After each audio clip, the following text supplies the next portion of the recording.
Assalamualaikum warahmatullahi wabarakatuh. Selamat pagi semuanya. Bagaimana kabarnya hari ini? Saya harap kalian semua masih tetap bersemangat dan dalam keadaan yang sehat. Anak-anakku sekalian, alhamdulillah hari ini kita bisa bertemu lagi untuk melanjutkan pelajaran bahasa Indonesia bersama dengan saya, Nuria. Apakah kalian sudah siap untuk mengikuti pembelajaran hari ini? Ya, saya harap kalian semua sudah sarapan, sudah mandi, sehingga sudah siap untuk mengikuti pembelajaran bahasa Indonesia. Baiklah anak-anak, kita sudah meninggalkan materi bab 1 yang kemarin, yaitu teks laporan hasil observasi. Maka kita masuk ke bab 2, yaitu ini dia, teks eksposisi.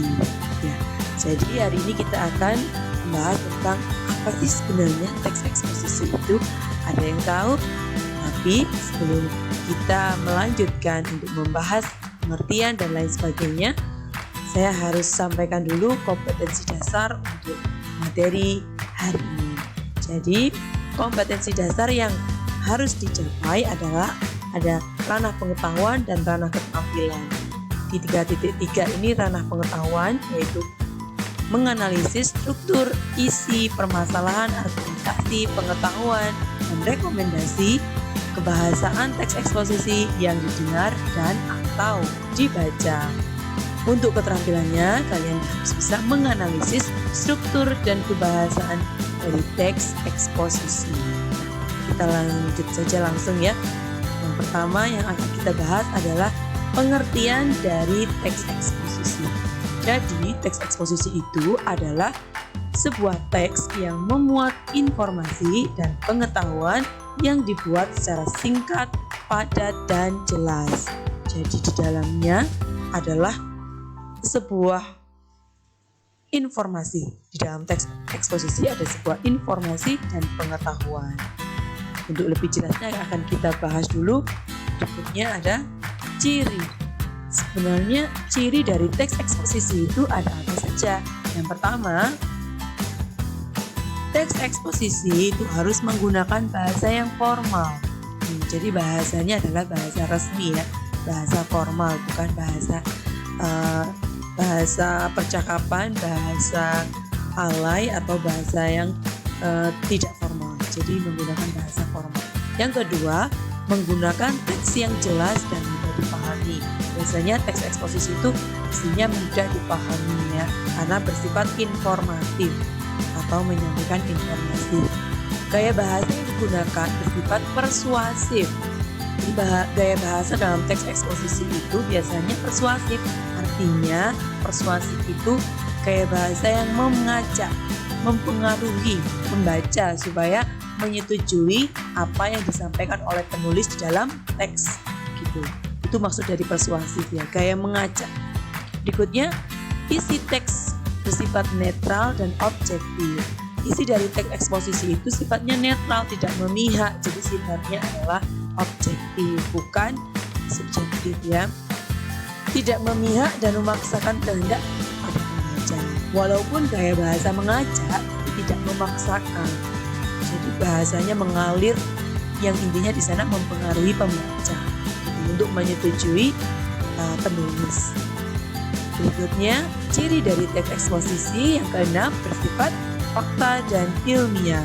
Jadi cirinya eksposisi itu bersifat fakta dan ilmiah, bukan dari hasil iseng-iseng atau hasil yang tidak ilmiah. Berikutnya, ciri nomor 7, terdapat data dari sumber yang valid dan kredibel. Karena dalam teks eksposisi itu menyampaikan informasi dan pengetahuan, maka harus ada sumber yang valid dan kredibel. Datanya harus benar-benar dari hasil observasi, bukan dari apel-apel gitu ya. Jadi dari hasil observasi. Yang berikutnya, ciri nomor 8, yaitu menyajikan fakta sebagai alat konkretasi dan kontribusi. Fakta yang di dalamnya itu sebagai alat untuk konkretasi, mengkonkretkan atau membuat sesuatu itu memang fakta, bisa diterima, logis gitu, dan kontribusi, memberikan kontribusi atau memberikan manfaat bagi pembaca. Berikutnya, ciri ke-9, isi dari teks eksposisi menjawab pertanyaan apa, siapa, di mana, kapan, mengapa, dan bagaimana. Ini cirinya ya. Yang terakhir, cirinya berisi penjelasan informasi dan ilmu pengetahuan. Ini ciri dari teks eksposisi. Kita akan lanjutkan berikutnya. Kita membahas struktur. Jadi dalam teks eksposisi itu ada strukturnya. Hanya ada 3. Yang pertama, biasanya ada di paragraf pertama itu disebut tesis. Tesis itu merupakan bagian paragraf yang berisi sudut pandang penulis terhadap masalah yang dibahas. Jadi apa inti yang mau dibahas atau tesisnya apa? Yang topik yang akan dibahas itu apa? Itu ada di paragraf pertama, biasanya disebut tesis. Struktur berikutnya terletak di paragraf kedua, ketiga, bisa keempat. Jadi bisa 3 paragraf dan lebih, namanya adalah disebut argumentasi. Argumentasi ini berisi alasan yang digunakan sebagai pendukung sebuah pendapat yang ada di tesis. Nah, maksudnya tesis tadi itu kan sebuah pernyataan atau topik yang dibahas. Argumentasi ini adalah alasan, argumen yang mendukung. Argumen ini bisa berupa fakta, bisa berupa data, fakta, atau opini yang mendukung tesis, gitu ya. Memang ini adalah berisi pendapat dari sebuah tesis yang sudah dikemukakan di awal teks paragraf. Penegasan kembali ini tetap disertai fakta dan bukti-bukti yang Nah, ini mengulang lagi atau menekankan kembali apa yang sudah disampaikan di tesis. Seperti itu ya. Ini ada 3 struktur untuk teks eksposisi: tesis, argumentasi, dan penegasan ulang. Oke, sampai di sini paham ya? Kira-kira anak-anak, kita akan lanjut ke tujuan. Sebenarnya apa sih tujuan dari teks eksposisi? Tujuan dari teks eksposisi itu untuk menjelaskan informasi tertentu agar dapat menambah ilmu pengetahuan pembaca. Sehingga dengan membaca teks eksposisi, maka pembaca akan mendapatkan pengetahuan secara rinci dari suatu hal atau kejadian.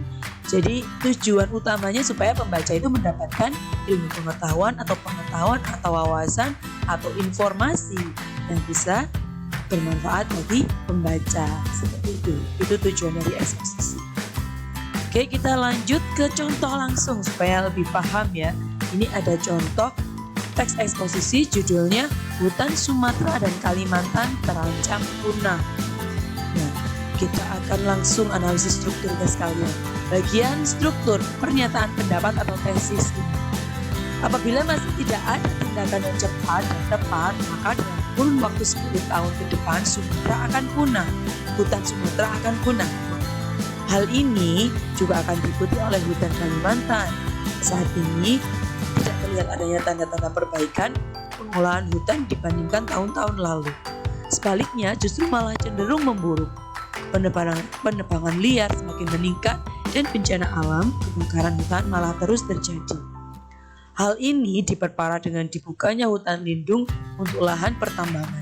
Jika terus begini, maka nasib hutan Indonesia akan semakin suram.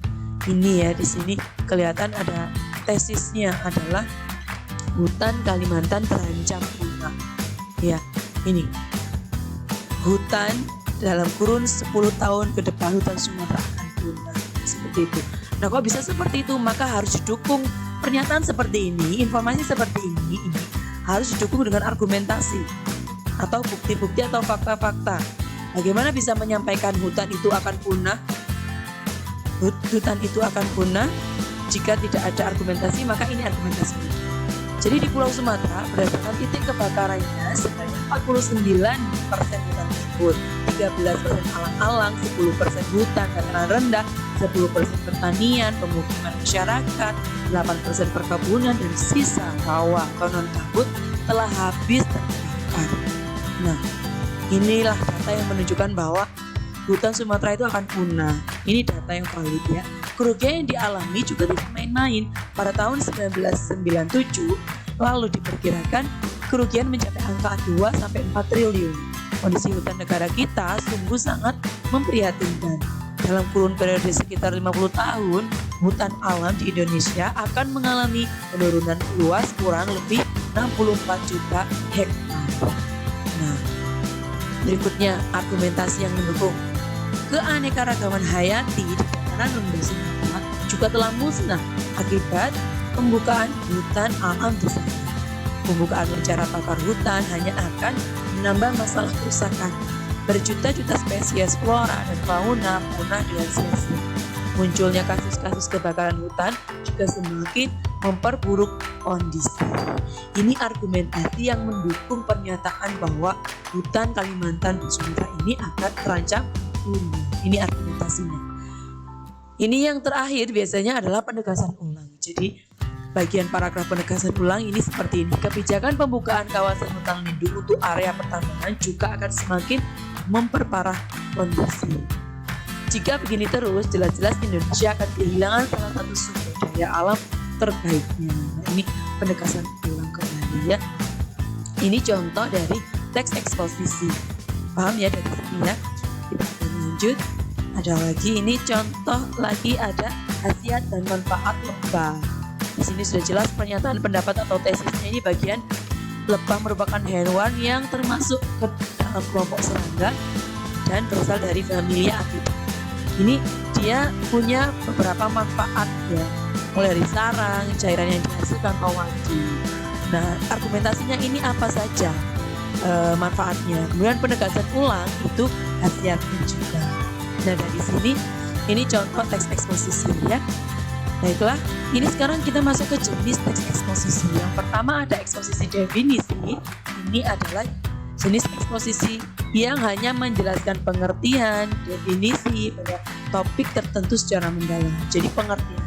Kalau eksposisi proses itu menjelaskan langkah-langkah atau cara melakukan sesuatu secara urut dari awal sampai akhir. Jika eksposisi ilustrasi, maka di situ memaparkan informasi atau penjelasan-penjelasan tertentu dengan cara memberikan gambaran yang sederhana untuk topik dengan topik lainnya yang memiliki kesamaan. Jadi mengilustrasikan.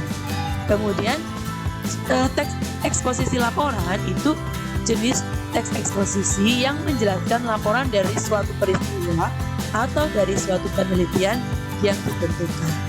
Kalau eksposisi perbandingan, maka itu adalah jenis eksposisi yang ide atau gagasan utamanya dikemukakan dengan cara memberikan perbandingan atau membandingkan dengan sesuatu hal lain yang berbeda atau sama.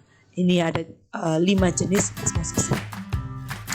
Kalau eksposisi yang lebah tadi maka masuk eksposisi laporan karena menjelaskan laporan dari suatu penelitian ya tentang manfaat dari lebah. Jika eksposisi yang tadi hutan, maka itu juga laporan karena di sana melaporkan suatu peristiwa yaitu kondisi hutan seperti itu ya yang ada di sini. Oke, sekarang kita masuk ke tugasnya. Jadi kalian carilah 2 contoh teks eksposisi, kemudian tulis di buku bahasa Indonesia, kemudian difoto dan diupload di buku kelas. Jangan lupa identifikasi strukturnya juga ya. Jadi 2 jenis teks eksposisi. Oke, terima kasih untuk hari ini anak-anak. Mudah-mudahan kalian semua paham dengan materi yang sudah Ibu sampaikan. Terima kasih. Sampai jumpa kembali minggu depan. Assalamualaikum warahmatullahi wabarakatuh.